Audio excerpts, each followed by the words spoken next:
Hello, good morning, good afternoon, good evening, wherever you find yourself. My name is Brenda Caesar Conte. I'm known on YouTube as Brenda Conte and on Facebook as Brenda Caesar Conte.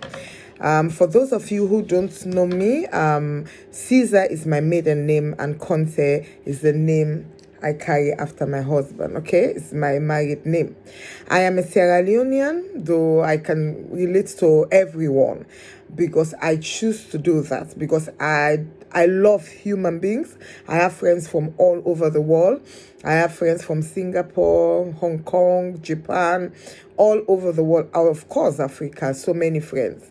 I have been blessed by these people, especially people from China, people from Scotland, the Scottish people, because I once lived there for slightly over a year. So that is just a brief details or information about myself. I am married. I've got 3 beautiful, wonderful kids. The eldest is soon going to celebrate her 21st birthday, and the last one is 14 years of age. Okay, so you are all welcome to this YouTube channel. I know that it is very challenging to open a YouTube channel. It is very challenging because you'll have the trolls and things like that. But for me, I'm not worried because I have been on YouTube and Facebook for the past 6 to 7 months. So I'm kind of used to that, although YouTube is a lot larger audience you cater to. So, but anyway, it's going to be fun because I know that the good will surpass the bad because of my intention.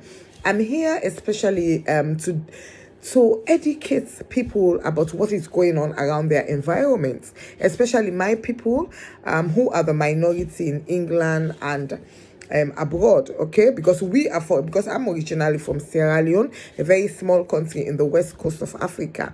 We're about less than 8 million people.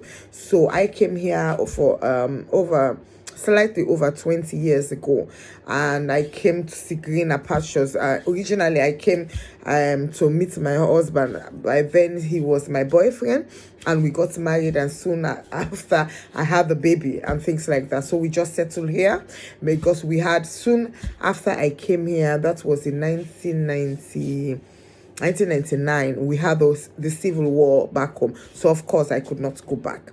So we've made England our home. We've been grateful for so many things. I know life, you always have the bad and the good and the ugly. So we've been faced with challenges as well. But on the whole, we thank God because we are alive.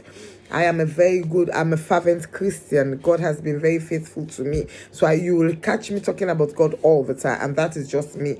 I am the God that is in me will come out all the time.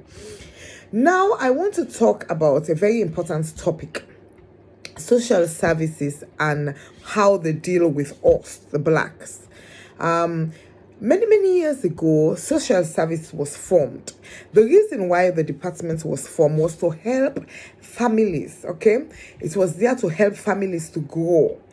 And because there were challenges in the homes, and especially when the home, we have 1 or 2 parents, they're abusing alcohol, drugs, and things like that.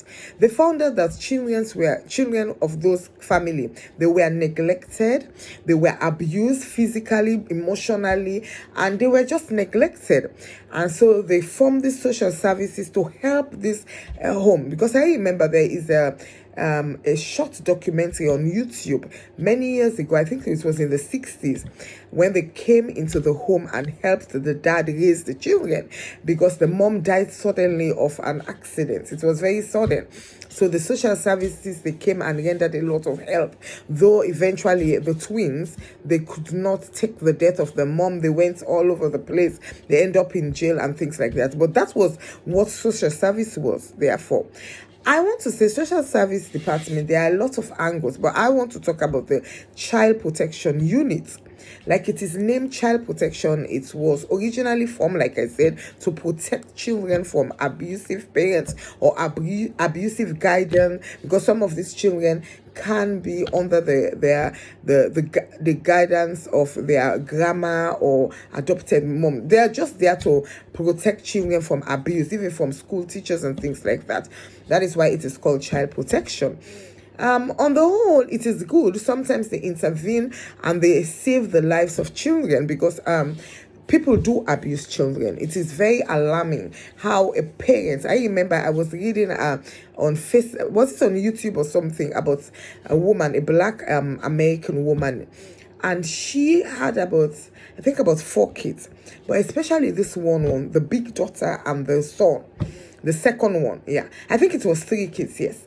And she abused them mercilessly. You will not. She confessed when they took her to court, when the police arrested her, and you see, it was like a trail, because she was abused. She was raped as a child, and she said that she cried out to the mom, and the mom beat her on top of that. And the mom used to have a lot of boyfriends. They would come to the house, they would rape her, and she would complain to the mom. So she went through abuse, and I think it affected her to the extent that she ended up abusing 2 of the kids. She abused them mercilessly. She beat them, she burnt them. Eventually she killed one, and what she did, she was sick. What she did, she put the son, it was the son that she killed, and she put it in the freezer, deep freezer, yeah, and beat the other child mercilessly until the social service was intervened and saved the life of that girl and the younger kid. And she went to court, and she did not contest. She even did not accept any lawyer. She said she did it, and she said she would do it over and over.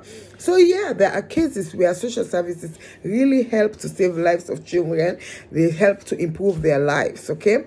And that is what it is about. But there are times, many times, they are getting it wrong.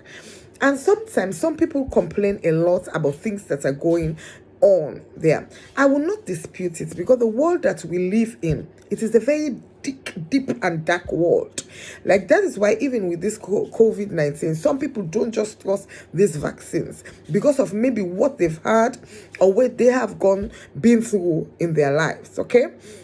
Now, especially with minority, if you look at the statistics, they are taking our kids more, putting them in care more than the white kids or kids from the Asian background and so. So we try to look at this thing and say, why is it like that? What is happening? Well, originally, when they take our kids, they say, because in Africa, we come from Africa, or blacks, Jamaicans, or things like that.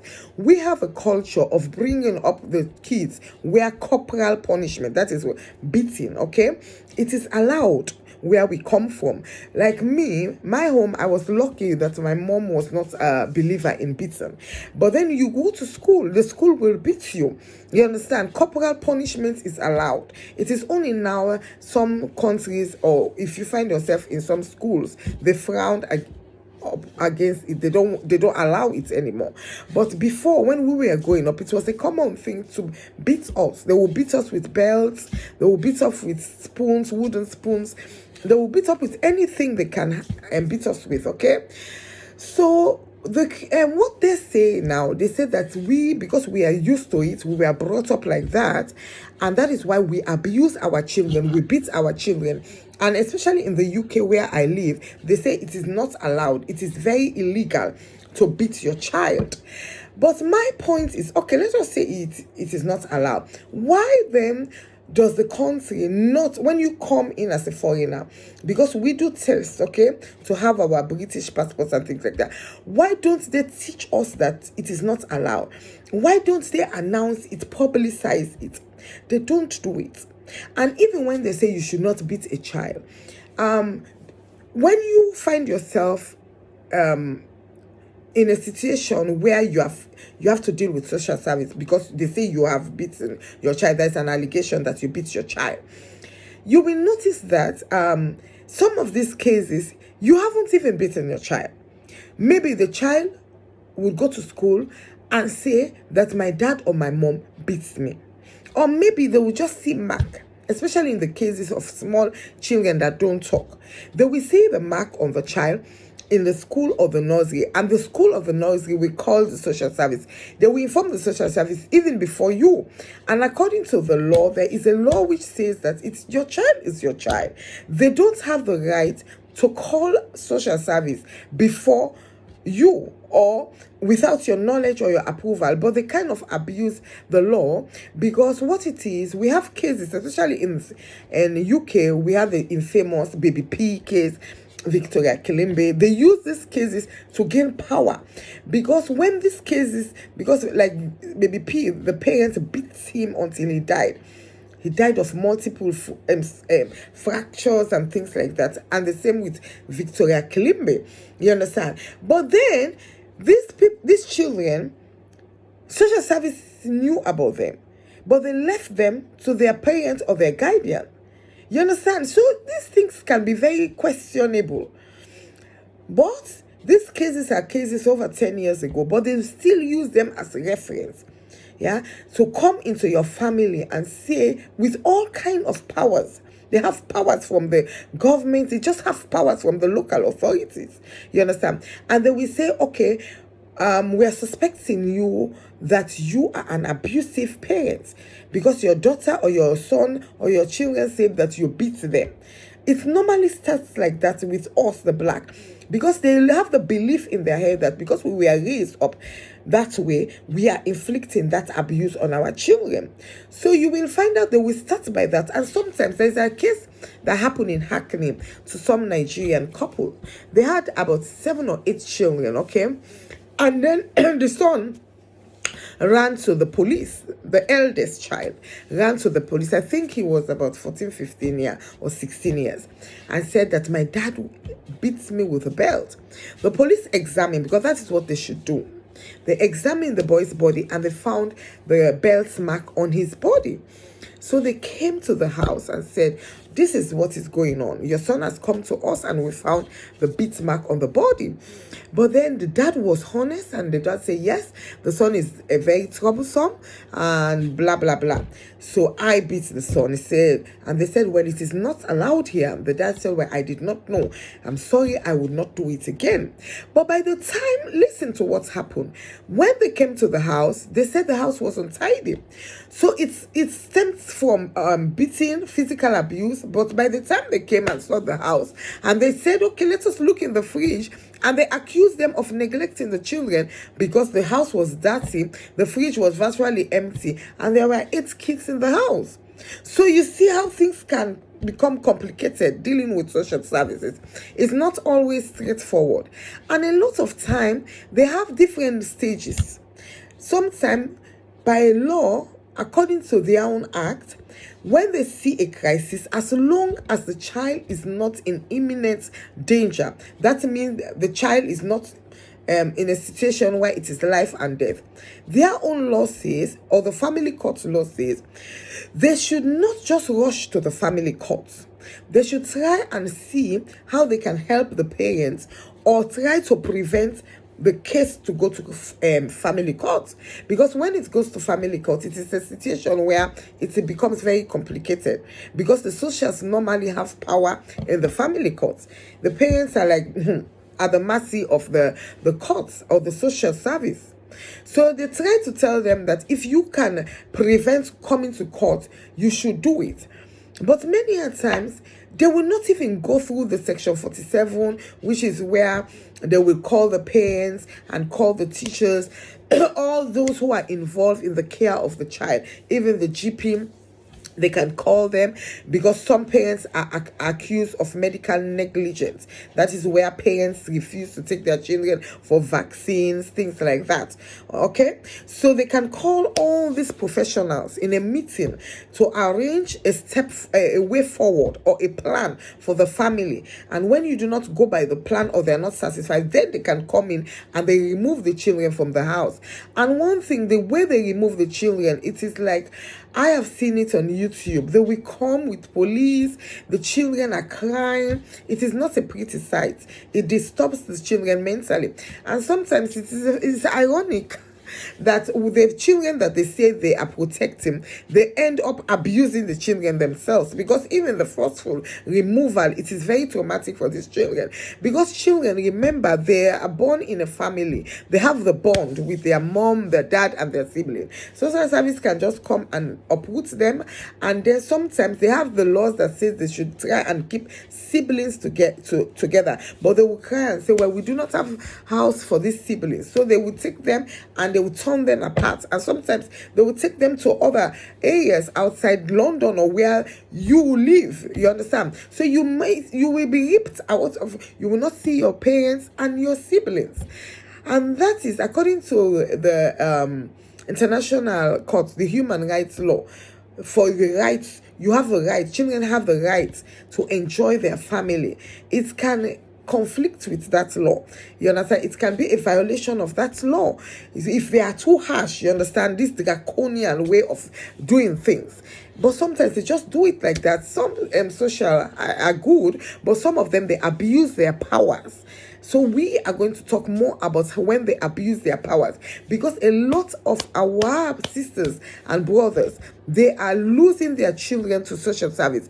And but before I finish, the other bad thing about this social service, when they take these children, in most cases, these children, if they are girls, they end up in the streets as prostitutes. If they are boys, they end up in the jail. So you start asking, you are taking these children from the parents, and then why do you not take care of them properly? Why do they end up there? It just shows that in life, normally, the parents are the best people to take care of the children, because this social, mind you, they are just there to do their work. When they go home, they sleep. They don't think about these children. You understand? So at the end of the day, if these children, they take them and put them in homes, whereby most of these homes, we've seen it on television, even many, many years ago, things are popping up, orphanage and things like that they abuse children in these homes. Like I said, and then sometimes when the children go after the family court would have given the social or the local authority the right, the parental right, okay, to take care of these children, you will find out they will just dump these children and neglect them.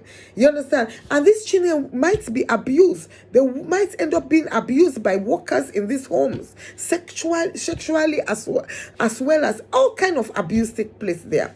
It is not good in most cases, okay? And even if they take them to foster care, what about if the foster carers are narcissistic people, are dangerous or rapists? These children are prone, they become more and more vulnerable. And that is why some of them will go to the police and complain, and then the police that went into their parents' house to uproot them, to snatch them from their parents, will turn around and say, why should we believe you? After all, they turn against these children. So it is not easy for these children. Most cases, these children, they are dropouts. It is on, let me say, less than 5% for them to be successful. That's how bad it is. So that is why I believe in prevention is better than cure. That is why I want to sensitize the public, especially the black family or the minority, that in England, you should not beat your child and you have to be watchful. You have to know your rights. So the next audio, I will come and tell you when you are faced in that sticky situation, what you should do. Because some parents, they trust these socials. And by the time you know it, you find yourself in a court, and by that time it is normally too late. They have taken your children from you, and in most cases the judges of this family court, they favor what the socials tell them. They say the socials are professionals, they are not lying, they just accept what they say. And the most dangerous thing in the family court, it is a closed court. They do not allow people to enter. It is a private court, so they can do anything. They can even gag you, the parents. So it is better to avoid going to those places, because sometimes by the time you go there, it is too late. Boom, you have lost your child, and by the time you know, forever and ever, you have lost your child or your children. Family court is a very nasty court when it comes to taking children from their parents. You have also your own lawyer would work against you. In the family court, you are at the mercy of these people, because sometimes they work together like cartels. I will come and tell you the darkness of family courts. It is a secret court. It is a very ugly court. It is a dark court. It is very sinister. I will tell you that on my next audio. Thank you, ladies and gentlemen. Can you please, like I said, my name is Brenda Caesar Conte. You can catch me on Facebook as Brenda Caesar Conte. Here it is Brenda Conte, like you can see. Please, please, please, I want you to subscribe to this channel. I have more things that I will be coming out with to educate the public. And it is not only black people who will benefit from this, because they take children, even whites, it's just that they take black children. When you look at the ratio or you look at the percentage, it is more. But they take children from everywhere. And don't think that you are above the law. They take children from lawyers, you understand, from doctors. So that is why I believe that everybody will benefit from this. And I will come the next audio and the next video to tell you what to do to prevent this, or when you are faced with a situation like this, what to do before it becomes too late and you lose your child or your children permanently. Thank you, ladies and gentlemen. So please subscribe to my channel. Please press that bell so whenever I'm here, you will be notified, because it's always nice to know what is going on. I promise you, I have a lot to offer to you. I have a lot to tell you that will prevent you from sticky situations. Thank you, ladies and gentlemen. Bye-bye. Have a blessed day.